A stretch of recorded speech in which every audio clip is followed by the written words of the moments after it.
Hello everyone, this is Group 7, and our senior design project is Ruby analysis via spectroscopy systems. Our goal for this project is to develop a system that performs more than one spectroscopy test to determine real ruby, meaning corundum doped with chromium, from imitations such as dyed quartz or garnet. We chose to utilize quantitative tests versus the more common qualitative ones to produce more reliable results. The engineers on this team are myself, Isabella Brown, a photonics engineer. Good afternoon. I'm Atman, and I'm the Group 7 electrical engineer. I'm Brianna Harrell, and I am a photonic engineer. I'm Brandon, and I'm a computer engineer.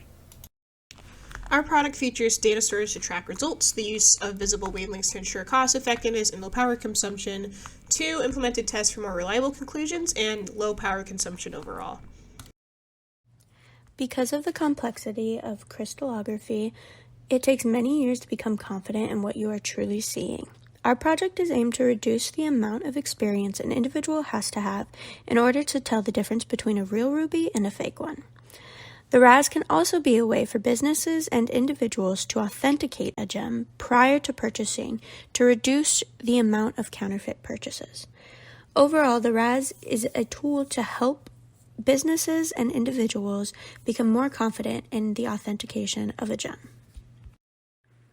The RAS has gone through many different ideas and prototypes, but essentially our goals and our objectives have stayed the same.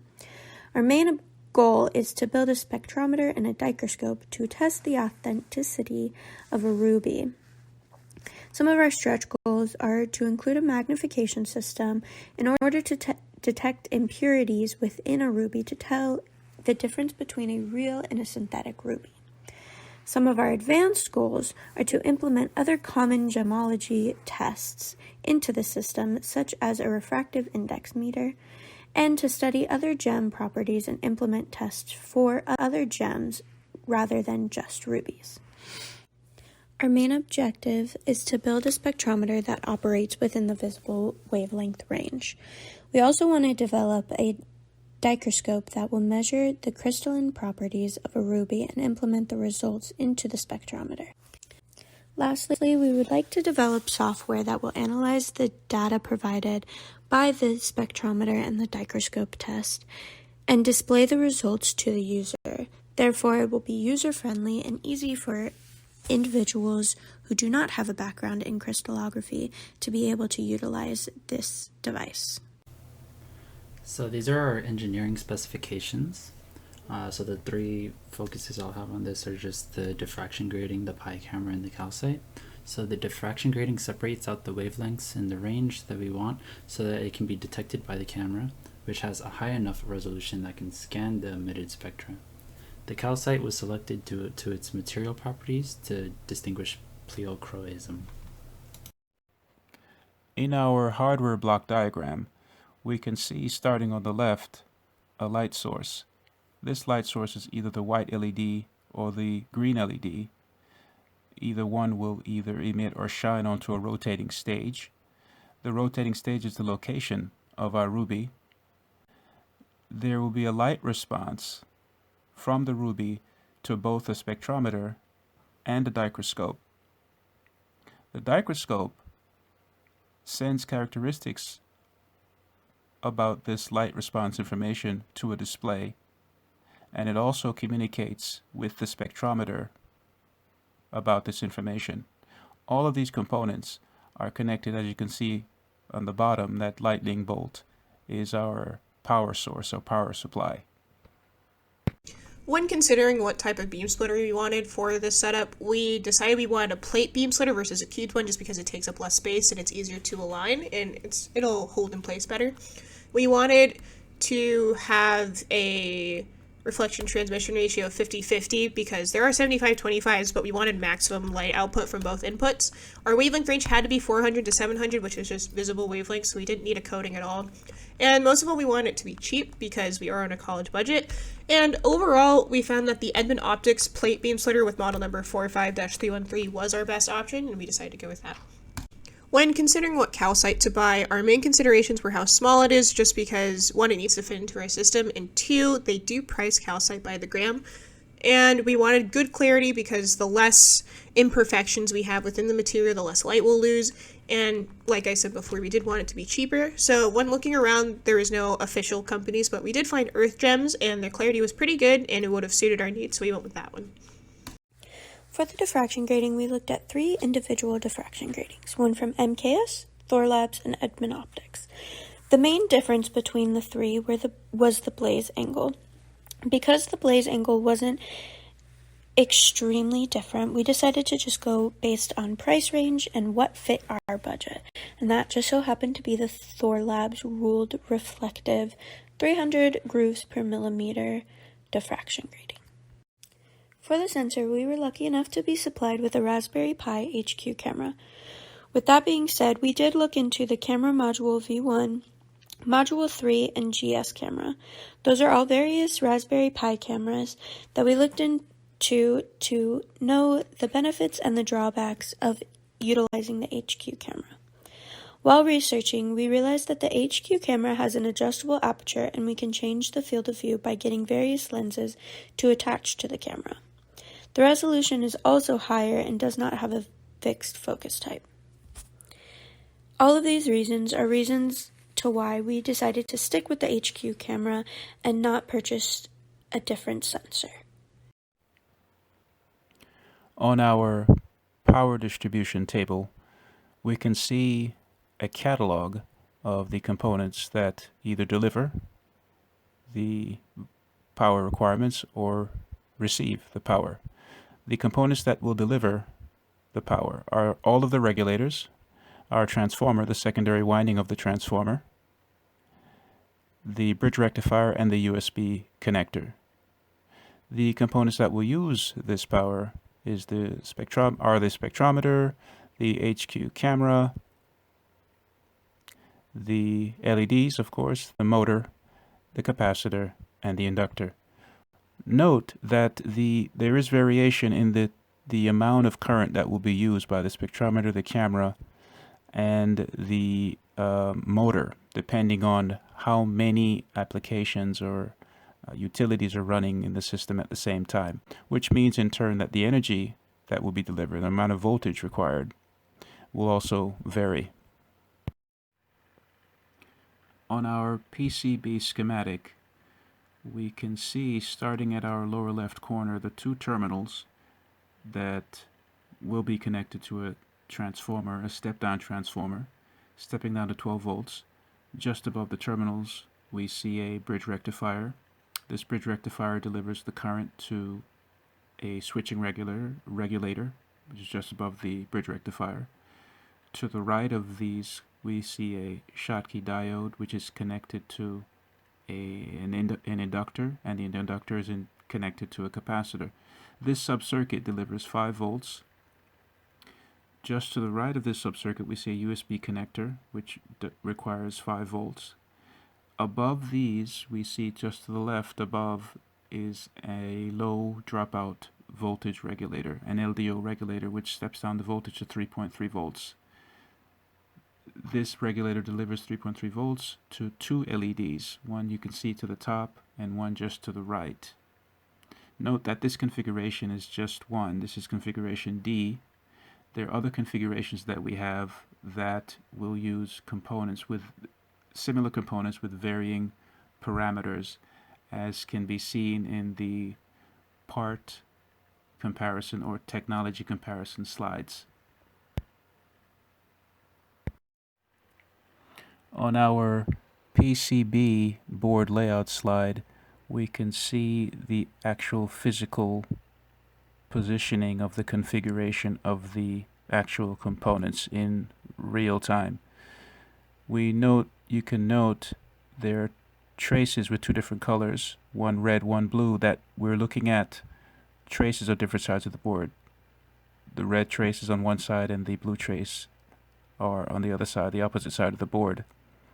Just as an orientation, at the top we can see the top left, that's the 2 terminals that will receive the transformer connection. Below that is the bridge rectifier. Below that is the switching regulator. On the bottom of the board, we see, starting at the center, going out 2 resistors, and then on the left side is one LED, and on the right, all the way on the right, is the other LED. That big resistor looking thing on the right side, right top, is our Schottky diode, our power rectifying diode. That's part of our subcircuit that we saw above.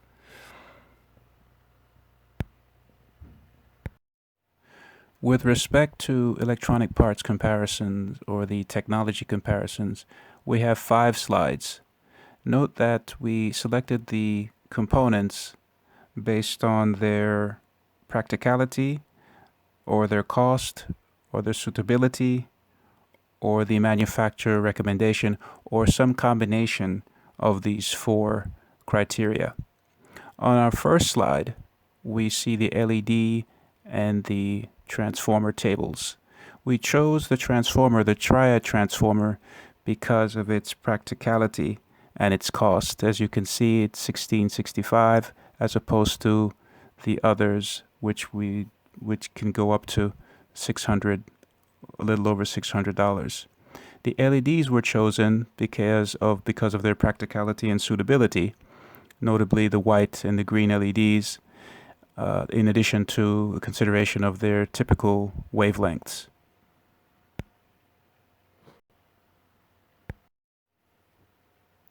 On our second part comparison slide, we have the linear voltage regulator table on the top and the low dropout voltage regulator on the bottom. Note that in our configuration D in this document, we do not have the linear voltage regulator. That linear voltage regulator is used in different configurations, but we chose the linear voltage regulator because of row 3 in the table. Notice the alternatives in mount style. The Texas Instrument device or model has a TH, a through hole, which would be practical for the design we have. In configuration D, there is the low dropout voltage regulator in the bottom table, and that was also chosen because of the mount style. We chose the unsemi manufacturer because of row 3. It has also the through hole design mounting style.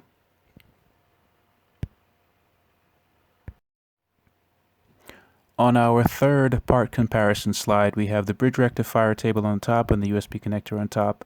The bridge rectifiers were pretty standard, designed by all the manufacturers.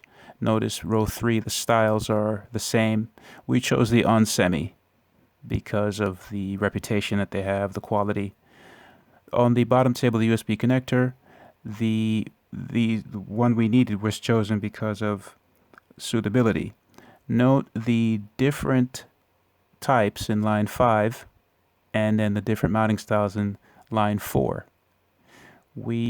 For our application, we needed a micro USB type B, so only GCT met that requirement. It's USB 2 standard, but it's micro USB type B. That connector wouldn't be appropriate for the other peripherals that are being plugged into the power supply.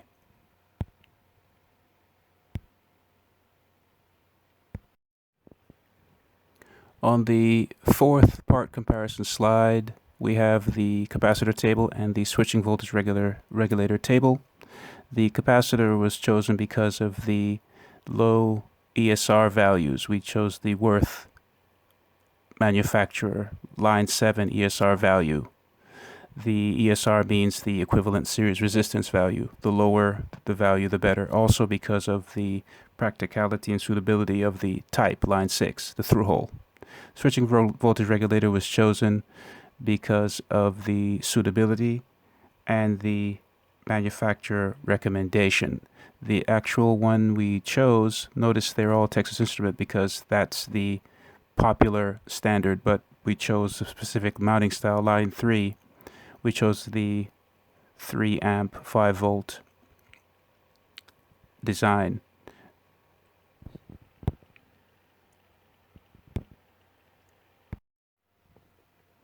On our fifth and last part comparison slide, there's the rectifier table on top and the inductor table on the bottom. Notice that all of the different manufacturers on our table have the same type of rectifier. It's a power rectifier. This is the standard with respect to the type of regulator that this rectifier is connected to. So we selected the Vishay 4 amp forward current regulator because of its suitability and manufacturer recommendation. It's actually recommended to configure and use this device with the switching regulator that we're trying to use. And the inductor was chosen because of the DC resistance value. We chose the pulse toroidal type and also the material. When designing this system, we decided to use a top-down design to ensure the user could place the ruby with minimal impact on the optical components. With this design, the ruby would be held by the motor, light shines up onto the ruby, and then is reflected into the optical system.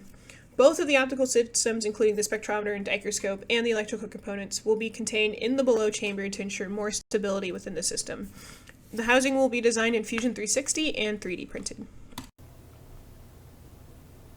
So this is our software block diagram. So it goes into how we're capturing the diffraction grating into the Raspberry Pi camera and then turning that into a spectral graph.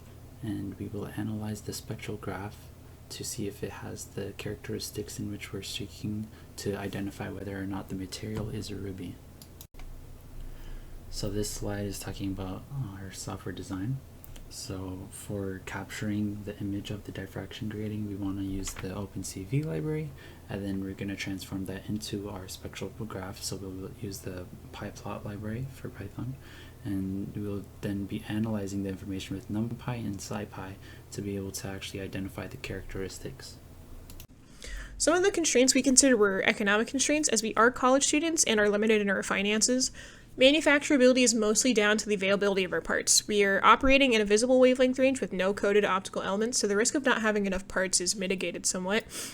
In terms of environmental constraints, consumer awareness of what exactly they're buying can help people to make more informed choices that may prevent unethical sourcing practices of the rubies. Our optical and electrical components have little room for error in the tolerances of the housing that holds these parts, so our equipment will have to be reliable and precise to have a reliable system. Ethically, we're in the clear because we don't infringe on any existing patents, and many of the materials can be sourced ethically. As for time, we are students developing a product, so our deadline's within these 2 semesters we've been given. Health and safety considerations were taken into account when selecting our wavelength range and power requirements. On our standards slide, we can see there are quite a few standards that govern our activities, procedures, and our tools. The GIA and the IGI standards govern testing and certification for rubies and other types of gems. The USB is the industry standard for digital data communications and their connectors and devices.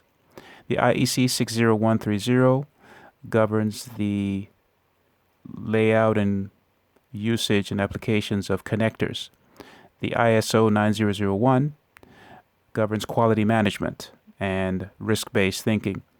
ASTM D4169 governs guidelines pertaining to shipping containers regarding shock, compression, drop, and other associated shipping issues. The ANSI ESD S2020 governs electronic components and the precautions needed to be taken with them. ASME Y14 governs schematics. The ANSI Z10 governs workplace guidelines in manufacturing context. These include safety and leadership and auditing and record keeping. And the ANSI Z535 governs safety with respect to labels and symbols. Here's a list of materials that was utilized in the RAS. We decided to split it up into 3 main components: the spectrometer, the dicroscope, and the electrical components. Each component is highlighted with the price. Therefore, if an individual would like to complete this project on their own, they will have a rough estimate of how much they will be spending. For us, personally, we spent around $545.61. So these are our project management tools. So we have Google Calendar, Discord, Zoom, and When2Meet. So Google Calendar, we could have due dates and meeting dates. So we would all have it on a shared calendar and be able to access this information.